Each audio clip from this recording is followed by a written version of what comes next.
Last month was Australia's hottest October on record. Record hot days in Australia are now 12 times more likely than record cold days. National Oceanic and Atmospheric Administration says there is a 97% chance that 2015 will be the hottest year on record.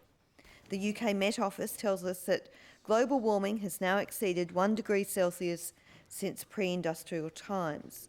The world continues to warm and the momentum for action grows.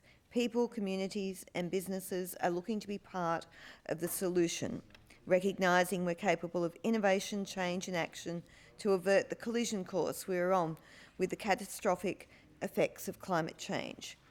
More companies are starting to step up on climate action, as noted in an article at the Conversation by Anna Starbeck of Climate Works Australia, pointing to the growing number of companies that have signed on to key climate commitments. She writes that, quote, progressive companies have begun setting ambitious emissions reduction targets, reporting emissions and shifting to low carbon technologies. Others are turning ideas into reality and delivering practical solutions on the ground, end quote. Households are keen to take up the new clean technologies that these innovative organisations are stepping up to deliver. Yesterday, I was pleased to attend a briefing by Heath Walker from Tesla Motors about the company's electric vehicles, charging stations and household battery systems. I also, like some other members of this House, had the opportunity for a test drive of Tesla's Model S, an exciting car that shows the opportunity for zero emissions transport with innovative features that include a self-driving autopilot mode.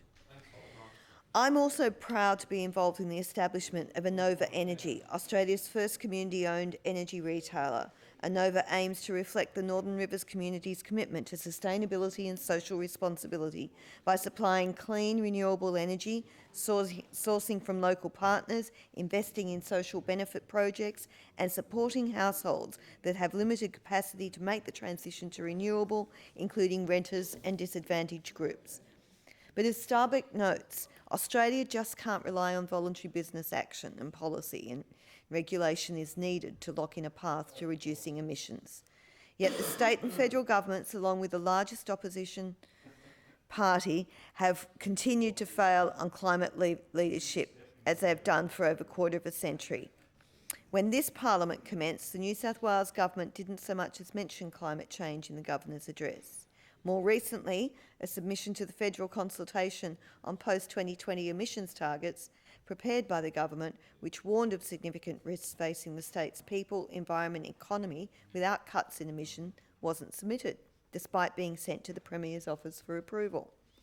The federal government is holding to its weak emissions target and continues to play an inadequate role in international negotiations. Today it was reported that the Australian government opposed moves to ensure the OECD funding for new coal power plants would only go to the most efficient and least polluting projects. Meanwhile, opposition leader Bill Shorten visited Pacific Islands threatened by rising sea levels, only to tell them that the Labor Party has no intention of stopping coal mining. The many people and communities who recognise the risk of climate change aren't going to stand by while governments allow the well-being of future generations to be put at risk. This week, the Australian Conservation Foundation, supported by community funding, have launched legal action to challenge the approval of Adani's Carmichael coal mine in the Galilee Basin.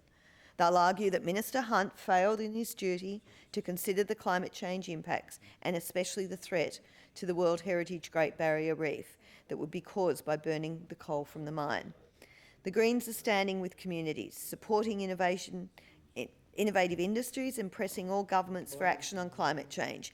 Last weekend, the Australian Greens endorsed the ambitious and essential goal of limiting global warming to 1.5 degrees above pre-industrial levels.